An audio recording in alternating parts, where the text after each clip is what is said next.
الحمدللہ رب العالمین والصلاة والسلام علی سید الانبیاء والمرسلین اما بعد فاعوذ باللہ من الشیطان الرجیم بسم اللہ الرحمن الرحیم یا رب لک الحمد کما ینبغی لجلال وجہک وعظیم سلطانک رب اشرح لی صدری ویسر لی امری واحلل عقدۃ من لسانی یفقہوا قولی رب زدنی علما۔ السلام علیکم ورحمۃ اللہ وبرکاتہ۔ پارہ نمبر 21 سورۃ السجدہ، اردو ترجمہ اور تفسیر۔ آیت نمبر 11 تک ہم نے گزشتہ اسباق میں پڑھ لیا۔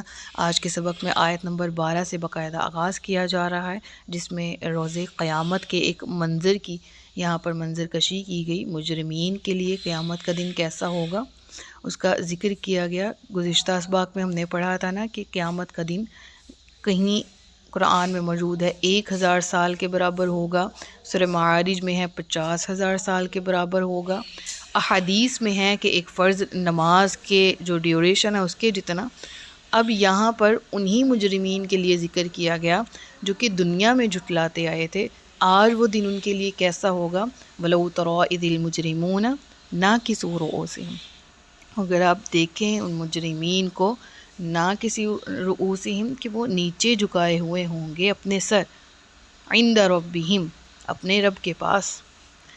تو ہم نے اس سورہ کا نام پڑھا سجدہ۔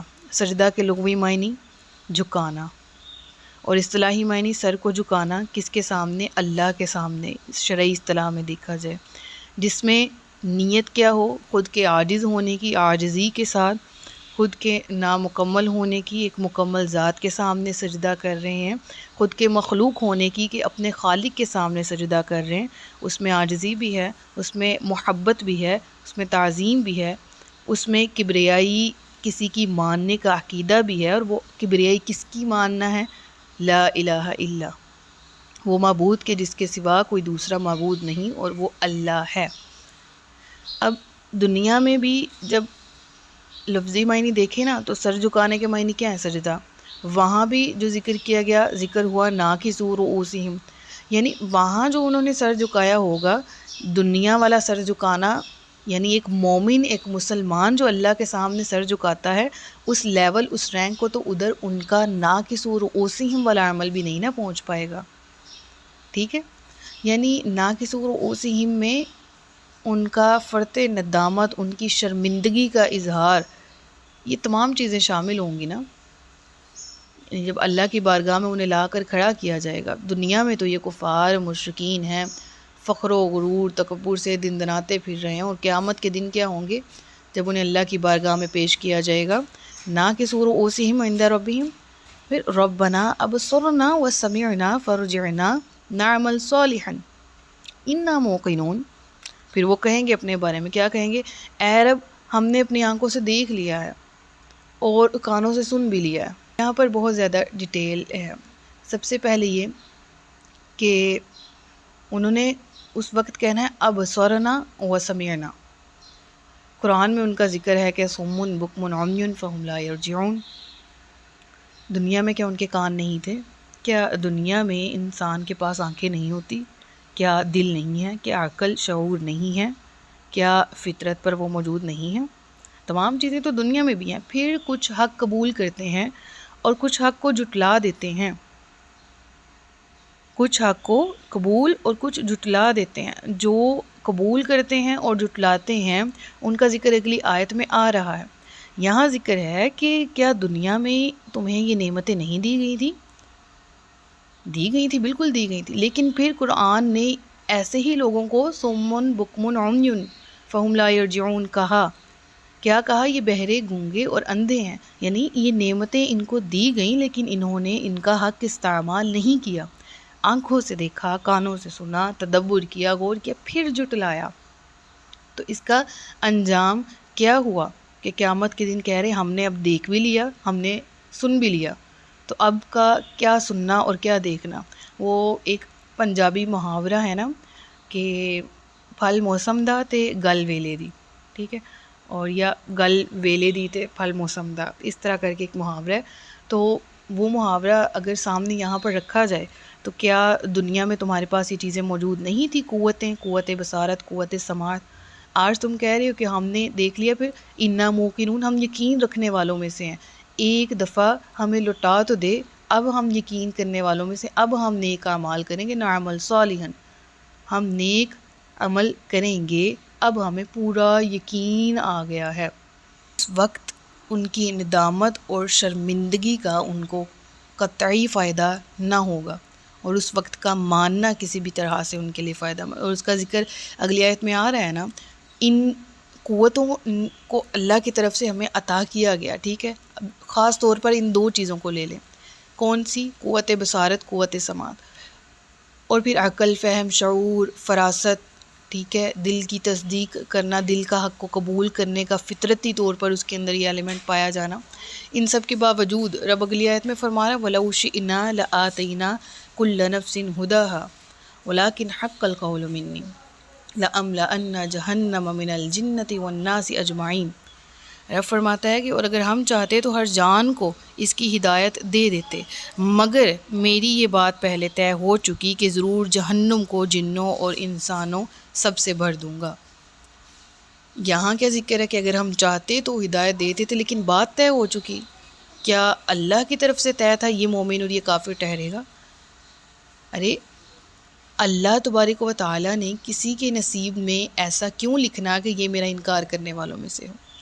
اللہ نے اپنے علم ذاتی، علم ازلی سے، علم ابدی سے یہ جان لیا کہ انسان کیا کرنے والا ہے، یہ جان کر لکھ دیا جانا، اس کو کہا جاتا ہے قسمت، تقدیر، کہ انسان نے جو کرنا ہے وہ پہلے سے لکھا ہے، یعنی اللہ تبارک و تعالیٰ نوز کہ یہ انسان کیا کرنے والا ہے۔ ایسا نہیں ہے کہ اس پر تھوپا گیا ہے کہ یہ انسان یہ کرے گا اور یہ کرے گا، نہیں، جو کرے گا اس کو لکھ دیا۔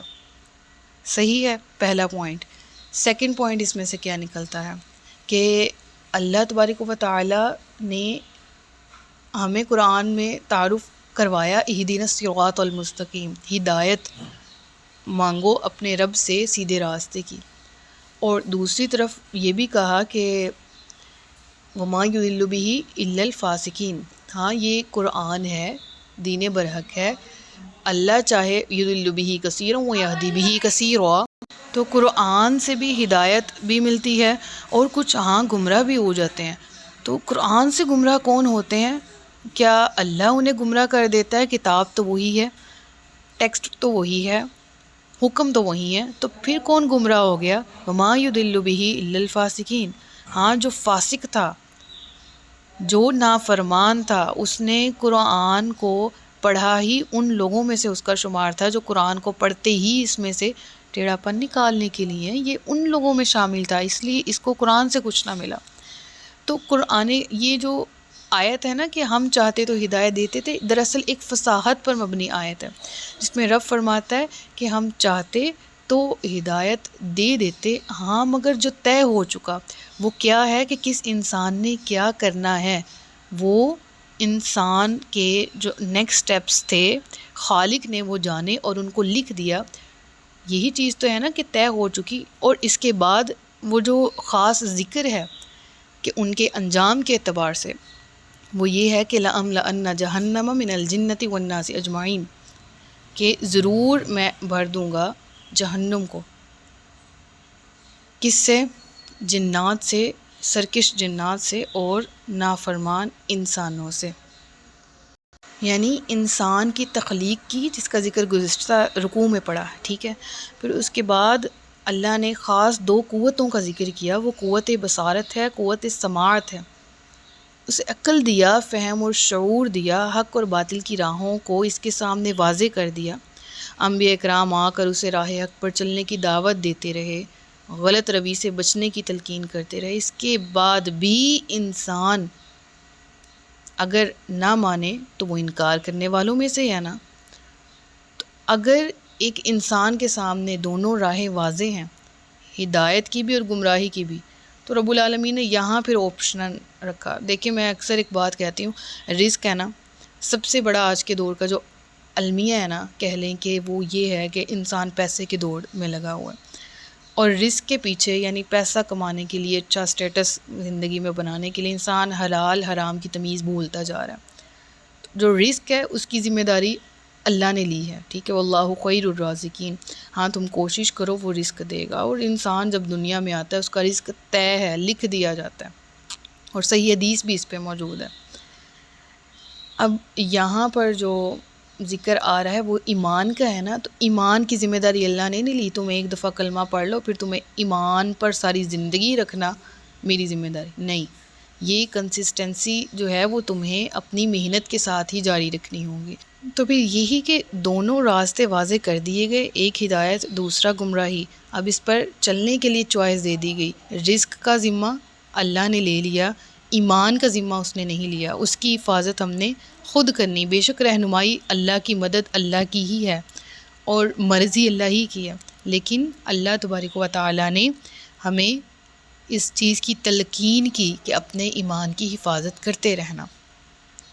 اور پھر اگر تم گمراہ ہوئے تو اپنی ہی جان کے وبال کو، اور اگر تم راہ ہدایت پر کنسسٹنسی کے ساتھ جمے رہے، مشکلات کو فیس کیا، تو اس صورت میں بھی میں تمہارے ساتھ ہوں اور تمہیں قدم قدم پر تمہاری رہنمائی کروں گا. ہاں اگر تم میرا انکار کرنے والوں میں سے ہو، لَأَمْلَأَنَّ جَهَنَّمَ مِنَ الْجِنَّةِ وَالنَّاسِ أَجْمَعِينَ فَذُوقُوا بِمَا نَسِيتُمْ لِقَاءَ يَوْمِكُمْ هَذَا. اب چکھو نا جو تم انکار کرتے تھے آج کے دن کی ملاقات کو. اِنَّا نَسِينَاكُمْ، ہم نے بھی تم کو نظر انداز کر دیا. فَذُوقُوا عَذَابَ الْخُلْدِ بِمَا كُنْتُمْ تَعْمَلُونَ، تو چکھو ہمیشہ رہنے والا عذاب بِمَا كُنْتُمْ تَعْمَلُونَ، جو تم کرتے تھے.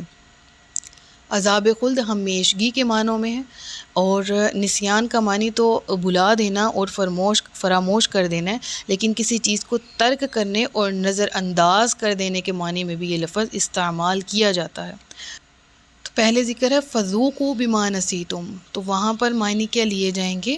بھلا دینے کے، فراموش کر دینے کے. کس کے؟ ملاقات، یعنی رب العالمین کے سامنے قیامت کے دن اپنے اعمال کے اللہ کے سامنے پیش کر دینے، یعنی قیامت کے دن کا ہی سرے سے منکر ہونا. تم جو اس کو بلا دینے والوں میں سے تھے نا، تو آج یہ دن آ گیا ہے، اب چکھو ہمیشگی کا عذاب. اِنَّا نَسِينَاكُمْ، اب یہاں پر عرب لغت کے اعتبار سے معنی دیکھے جائیں گے تو نسیان اور فراموش کے معنی میں بھی آ گیا، اور نظر انداز کر دینے کے معنی بھی. تو اب ذات باری تعالیٰ کا ذکر ہے تو نسیناکم میں کیا ذکر آ جائے گا کہ ہم بھی تم میں آج نظر انداز کرتے ہیں. تو ہاں تم چکھو ہمیشگی کا عذاب، کس وجہ سے؟ جو تم اعمال کرتے تھے. انما یؤمنوا بآیاتنا الذین اذا ذکروا بها خروا سجدا وسبحوا بحمد ربهم وهم لا یستکبرون. اب سمجھ آ رہی ہے کہ جو ناکسور اوسہم ہے اور سجدا وسبحوا بحمد ربهم ہے، ان دونوں میں کیا فرق ہے؟ تسلیم و رضا کا.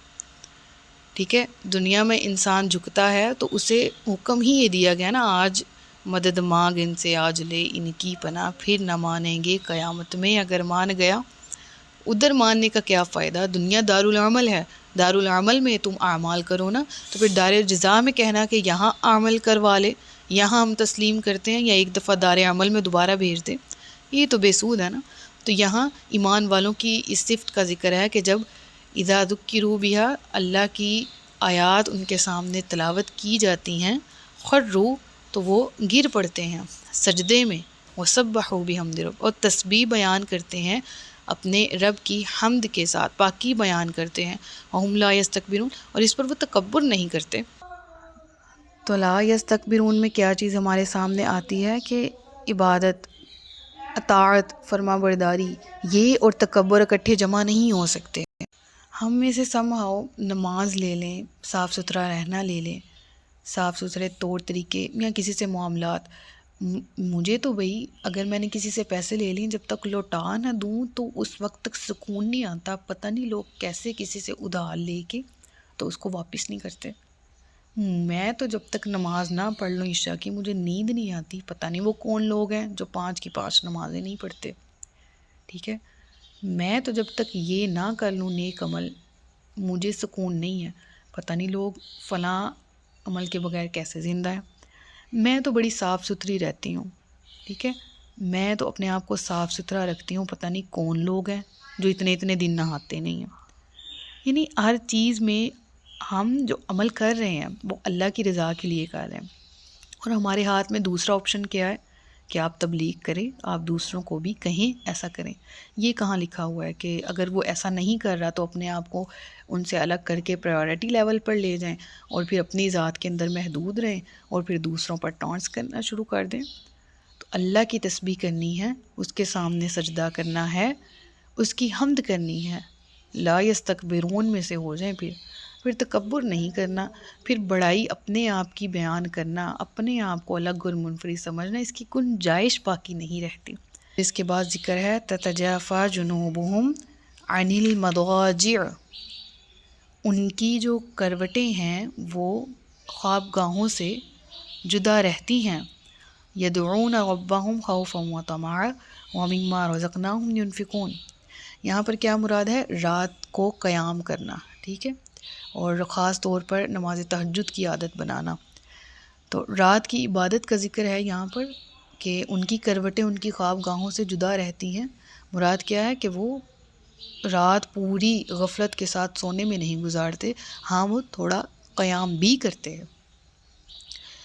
اور اس حوالے سے میں آپ کے سامنے ترمذی کی ایک حدیث پڑھتی ہوں کہ نبی پاک صلی اللہ علیہ وآلہ وسلم نے ارشاد فرمایا، جنت میں بالا خانے ہیں جن کے بیرونی حصے اندر سے اور اندر کے حصے باہر سے نظر آتے ہوں گے۔ تو ایک اعرابی تھا، کھڑا ہو گیا، عرض کرنے لگا کہ یا رسول اللہ یہ کس کے لیے ہوں گے صلی اللہ علیہ وسلم؟ حضور صلی اللہ علیہ وآلہ وسلم نے ارشاد فرمایا، جو اچھی گفتگو کرے، جو کھانا کھلائے، ہمیشہ روزے رکھے اور رات میں نماز ادا کرے جبکہ لوگ سوئے ہوئے ہوں۔ تو فرض نمازوں کے بعد الگ سے نفلی عبادت اور قیام اللیل کا ثواب بھی بہت زیادہ ہے۔ ہاں یہ ہے کہ قم اللیل الا قلیلا نصفہ او انقص منہ قلیلا، اس چیز کا، اس حکم کا بھی ذہن میں رکھنا اور اس کے مطابق ہی اپنی عبادت کرنا لازمی ہے۔ پھر ذکر آتا ہے اور وہ ڈرتے ہیں اور امید کرتے ہیں۔ ڈرنا اور امید رکھنا، ڈرنا اللہ کے خوف سے، ٹھیک ہے، خشیت اختیار کرنا، اور امید اللہ کی رحمت کی، جہنم میں ڈال دیے جانے کا ڈر ہو اور جنت حاصل کرنے کی امید ہو، اللہ کے غضب کا ڈر ہو اور اللہ کی رحمت کی امید ہو، بخش دیے جانے کی امید بھی ہو، اور گناہ کرنے سے انسان کو خوف بھی آتا ہو۔ تو یہ صفات جو خوف ہے اور امید ہے، ایمان ان دونوں ایلیمنٹ سے مل کے بنا ہے، ٹھیک ہے۔ صرف ڈر ہوگا، امید نہیں ہے، ٹھیک ہے، صرف خوف ہی خوف ہے ہر طرف، تو یہ بنیاد نہیں ہے اللہ تعالیٰ سے تعلق کے، ٹھیک ہے۔ جو خشیت ہے نا وہ بیسیکلی فرما برداری کے ساتھ ڈرنے کو کہتے ہیں۔ صرف ڈر ہوگا تو وہ اس میں فرما برداری نہیں ہوگی، خوف ہی خوف ہوگا، وہ بھی نامکمل۔ اور یہی امید کہ جی بخشے تو جائیں گے، جی امت محمدی ہیں ہم تو، جی بلیسڈ امت ہے، لاڈلی امت ہے، ہم نے تو جنت میں جانا ہے، عمل تو ہم نے کرنے ہی نہیں ہے ایکسیکٹرا، تو یہ بھی ایمان نہیں ہے۔ تو ڈرنا بھی، اس کی نافرمانی سے ڈرنا، اس کی حکم کرنے سے، حکم عدولی سے ڈرنا، اور امید بھی کہ ہم اللہ کی رضا کا سامان پیدا کر سکتے ہیں، اسے راضی کر سکتے ہیں، تو یہ نیت بھی ان دونوں چیزوں سے مل کر ایمان بنتا ہے۔ ایمان جو ہے وہ بیسیکلی خوف اور امید کی درمیانی کیفیت کا نام ہے۔ اور پھر وہ اپنے رب کو پکارتے ہیں اور ہمارے دیے ہوئے میں سے خرچ کرتے ہیں۔ تو ہمارے دیے ہوئے میں سے خرچ کرتے ہیں مراد کیا؟ حضرت ابو عبیدہ بن جراح رضی اللہ تعالیٰ عنہ فرماتے ہیں، میں نے رسول اللہ کو ارشاد فرماتے ہوئے سنا صلی اللہ علیہ وآلہ وسلم کہ جس نے اپنا زائد مال راہ خدا میں خرچ کیا تو اس کے لیے 700 گنا اجر ہے، اور جس نے اپنی جان اور اپنے اہل و عیال پر خرچ کیا یا کسی مریض کی عیادت کی یا اذیت دینے والی چیز کو ہٹایا تو اس کے لیے 10 گنا اجر ہے۔ اللہ اکبر۔ تو مومنین کی صفات میں ہم نے احادیث بھی پڑھ لی، اور اس کے بعد جو آئندہ آیات ہیں انشاءاللہ ان کو نیکسٹ اسباق میں پڑھیں گے۔ صدق اللہ العلی العظیم و صدق رسول النبی الکریم۔ سچ فرمایا اللہ نے جو عظمت والا ہے۔ اپنا بہت سا خیال رکھیے گا، مجھے دعا میں یاد رکھیے گا۔ تاجدار ختم نبوت زندہ باد، پاکستان پائندہ باد۔ السلام علیکم ورحمۃ اللہ وبرکاتہ۔